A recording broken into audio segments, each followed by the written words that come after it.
Hello, good afternoon. My name is Emily Smyth. I'm also from the University of Ulster, but I am in the Belfast School of Architecture, otherwise known as the Art College building in town. I am presenting a paper on landscape planning, so it is a very interesting afternoon that we're bringing all these things together. I used to be a member of the Ministerial Advisory Group for Architecture and the Built Environment, and actually this work stemmed from a request from the Minister for Culture, Arts and Leisure at the end of 2011, where she asked me as a member of that group to say, well, what are the landscape issues here in Northern Ireland? Wrote a paper, and some of that paper is in this presentation. So firstly, I always find I can't talk about landscape or landscape planning without having to explain what landscape is, because it is a sort of slightly fluid term. As a landscape architect, we design places and spaces and things like that, but we're designing not just with the physical, so we're not just talking about space, but we're talking about how those spaces have life systems, and so that's the ecology. Everything is living. We are one of those life systems. We're humanity, but as is flora and fauna and other things of the landscape. It's time. We have to design through time, so everybody can envision their own back garden where they plant a twig and 50 years later potentially it turns into a tree. And it's scale. So I think scale is one of the most important things that we tend to forget, that we can design our own back garden, we can design our own sea defences for our own little bungalow, and we don't consider the impact that has on the greater scale of our landscape. So I always think I'm very lucky as a landscape architect to be able to think about those four strands at once. It's not about only thinking about what space and what goes on in a place as a patch of land. It's about actually, you've got to think systemically, what is going through that patch of land, what has to exist, what has to live, how might it change over time, and how on earth does it connect with every single other patch of land in the country. So, in terms of what landscape is that interaction between us and the environment.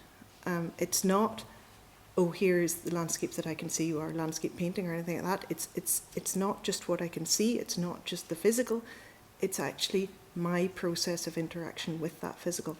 And, okay, I'm not a bunny rabbit, I'm not a red Indian, but the red Indians and the bunny rabbits tend not to cause harm to their environment because they know that it's valuable to them and they depend on it. So in actual fact, every time they take a little bit, they give a little bit back. And that's really what we're on about here in landscape architecture. We all know it's changing because we all know we change. We as a society are getting better, getting bigger, getting wealthier, whatever it is. And so if we're changing, actually our landscape and that territory with which we interact changes too.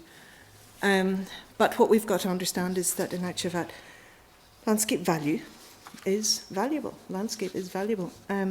We have all these economic strategies in Northern Ireland, but they don't tend to say, this is the amount of money that we get from our landscape.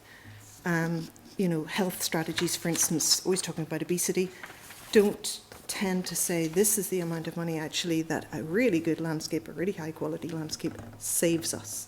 So we need to have strategies not just for economic growth, but strategies for saying how much are we saving because of a good landscape.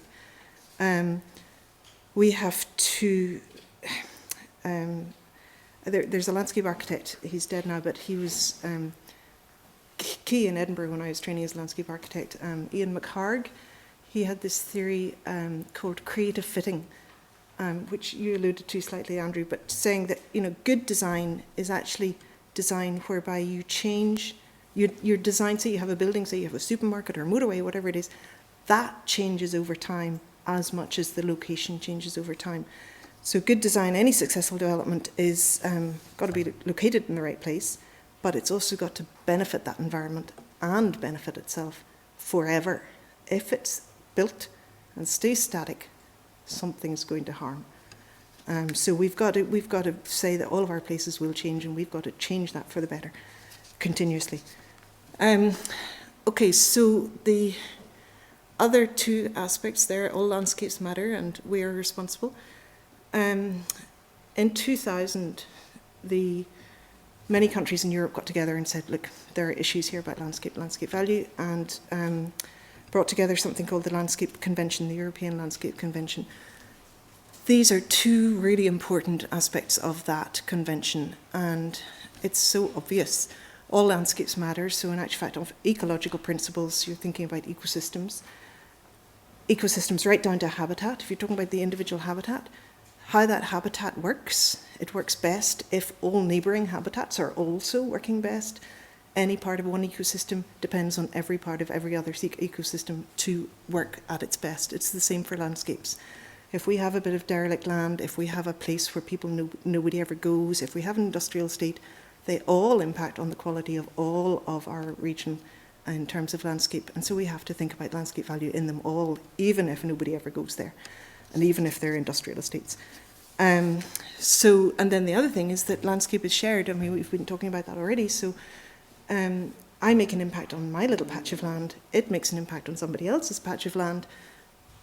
I'm responsible, they're responsible, we're all responsible for the shared resource, which is landscape.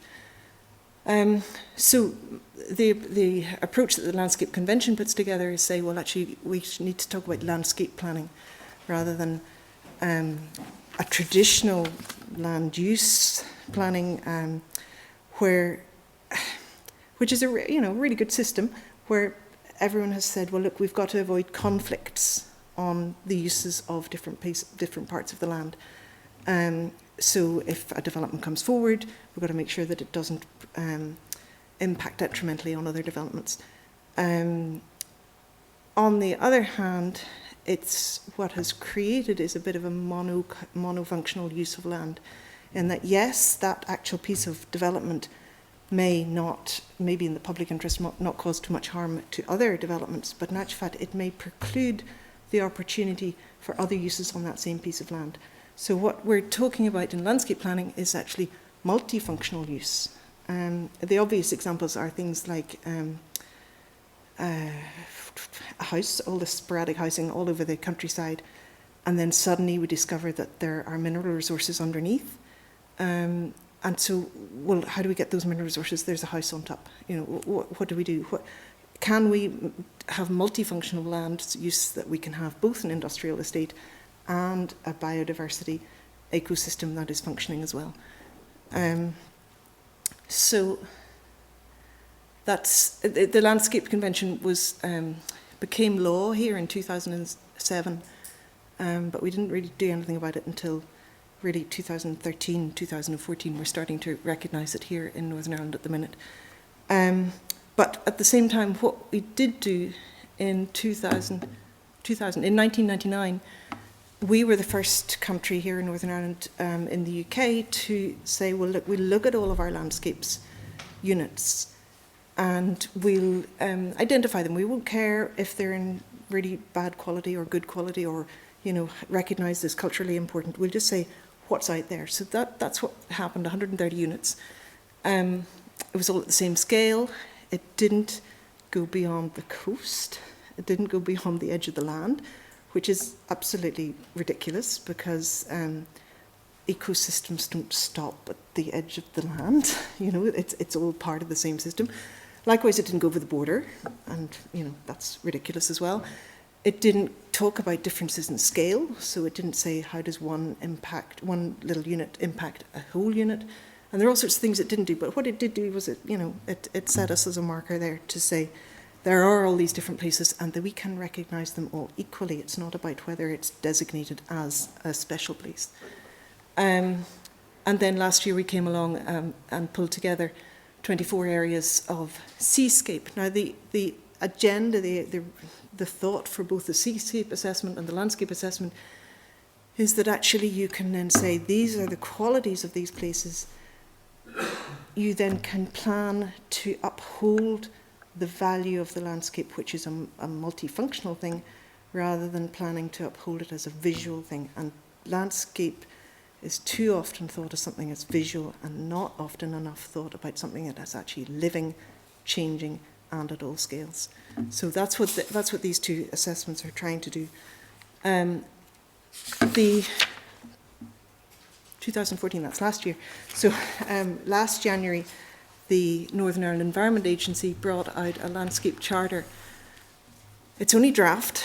It still needs to be finally adopted, but it does set these principles, which are the same things as I was saying at the beginning, which are, that actually all of us are responsible. All bits of landscape are important. It's a networked asset. Change is going to happen. It's part of who we are. We've got to nourish it and to make sure that we ourselves are nourished from it. So that's good, but it's not binding. It's interesting, in actual fact, that there are other landscape charters are all around the world. I looked at about 12 or 13 of them. The Northern Ireland one is the only one that has been put forward by government. All the other landscape charters that exist in South America, Quebec, Canada, Spain, Europe, all different sorts of places, New Zealand, have been brought forwards by the Institute of Landscape Architects in that country. Again, what is interesting is that only the Scottish one and the Northern Irish one are asking for people, members of the public, to sign up to it. And the idea is that everybody will sign up to the charter, and everybody then will say, I'm responsible, and start to act in that way. And everybody is not just the man in the street, everybody is the government departments as well. So the fact that ours in Northern Ireland is the only one that has actually been put forward by the government departments maybe, genders some hope. On the other hand, this is where we are. In the 60s and the 80s, we had the designation of the areas of outstanding natural beauty, contentious to a point in various different parts of Northern Ireland, but this is what we've got. We've got 8 areas of outstanding natural beauty, 6 of which have got integral ability for partnership in order to manage it for landscape value, between government and the local people. Not all of those have enacted that, but it does exist. That's about 12%. The ones that have it, the 6 that have it, is about 12% of our land territory. So you could say in 12% of our land territory, we have the potential to think integrally rather than sectorally about the value of our landscape. Integrated coastal zone management, as I understand it, the potential is there, but nowhere has actually been designated. Yeah, and that's been since 2006. Rathlin Island is a wonderful example where, in actual fact, in 2010, Conor Murphy, the Minister for DRD, realised that there was an issue and said, look, the entire executive, we've got to operate here as a one unit. We can't go in and do roads, we can't go in and do housing, we can't go in and do schools. We've got to be there as a single unit and work with the islanders to work out what is important about the value of this place. Why are we there? It's already in an area of outstanding natural beauty, so it doesn't add the figures. And then recently, last year, we had the year before, Together Building a United Community strategy from OFM, DFM, which has said, okay, there will be 5 urban villages. At the minute, there are, well, I think it said there would be 4. Anyway, there are 5. 1 in Derry and 4 in Belfast, where it's a little bit like Rathlin Island, and they're saying all departments have to work together. And in actual fact, the whole reason for it is to build the community pride in their local place and to build the community capacity relating to their local place. So all of that is 12% of the area, but basically if that's what you're getting at, is everywhere else is designated as a special place, is designated for a particular reason. It's not just designated because all areas matter. And I remember hearing somebody a long time ago saying, this system is like sitting in an airplane and saying, I want seat 22A, because when the plane crashes, 22A is going to suffer too. It's not as if you're looking at the whole safety. You can't just select one little bit and protect it. So built heritage and natural heritage, there are 2 conservation areas in Derry which have gone more recently towards the management aspect of things, but basically they're looking at sectoral issues rather than rather than coherent integral issues. So I suppose that's my bottom line, is that you could say more than 85% of Northern Ireland is governed sectorally rather than multifunctionally, which is kind of against the whole system of landscape understanding, and it's certainly against the Landscape Convention. So what I'm putting forward, or what myself and the group are saying, is, well, why is landscape value strong in some places? We do go to areas and we do say, do you know what, it works here. You know, we're not being overcome by having to have always bigger and better developments, having to have always drive to the supermarket, which is miles away. We can do things on a small scale. We can make places better. We can understand how people learn from integrating with their environment, integrating with their culture. So we've got to say, well, why is it good here? Why is it not good here? And how can we make all places good? If a place is good, recognise it, make everywhere else good as well in terms of the value. Economically, recognise what landscape value is and say it's good for us, so therefore economically don't damage it. And that going back to the creative fitting and Ian McHarg saying, well, can all development actually make all value of the landscape better? So landscape planning, in terms of adopting a landscape planning system, it would serve the quality of all surroundings. It wouldn't just focus on special features. It would require that landscape stewardship is nurtured through rather in spite of economic development, and it would adequately serve sustainable well-being, which includes economic, social and ecological, through multifunctionality, connectivity and change at all scales in all planning actions. So you're not considering each one individually. So in the south of Ireland, they have recently, I think like now, last week, adopted a landscape strategy. And so what I'm suggesting here is that we need to think cross-border, because they don't, you know, your landscape doesn't stop at your administration boundary. And we need to also have a landscape strategy up here, which is up there binding for all government departments. Just like the TBUC strategy. It's saying, look, all of us have to work together on this.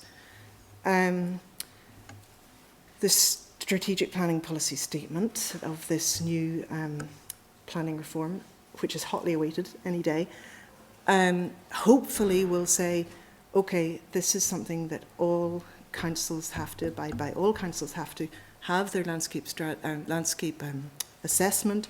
They have to have worked out where value is important, and why value is important, and how value can be upheld in the landscape, and that will allow them to have spatial plans, spatial development plans, based on green infrastructure principles. They haven't introduced that term yet, but it's akin to natural capital and ecosystem services, so that you're actually not just defining infrastructure, but you're saying infrastructure is created through ecology, essentially.